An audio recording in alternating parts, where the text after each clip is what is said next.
So there is some drama going down regarding Obsession and how much the crew made working on the film. The art director Sally Choi took to her Instagram to make a post talking about how much she made working on Obsession. She said she made $300 a day for a total of $6,741.36. She also goes on to talk about how she often had to wear multiple hats and how she did so much for the film. She also brings up that the movie has made over $250 million at the box office, and she makes it seem like it's not fair compared to the money that she's made. Here's the thing, you accepted the day rate when you were offered the job. Also, you know, being on an indie film, you're probably going to have to wear multiple hats. If you ever been on a film set, you know the lower the budget, the more things you probably are going to have to take on. If you look on her IMDb, she has only 2 credits under art director, and both are indie films, to which I guarantee Obsession paid a lot more money than the other film did by the looks of it. Also, before she made this post, she has multiple videos of BTS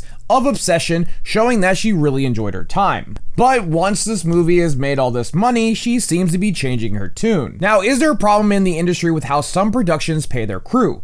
Yes, but that is a whole different conversation. There is also a filmmaking Instagram page that made an inaccurate post of how much the crew could have made if they made 1% of the projected gross, which is not how it works. These rates were also proven false by other crew members who worked on the film, commenting down below saying that this is not at all right and they are totally inaccurate, but also saying how much they enjoyed working on the film. What Sally also fails to understand is that the movie was acquired by Blumhouse and is a big reason of why they were able to make as much money as they did.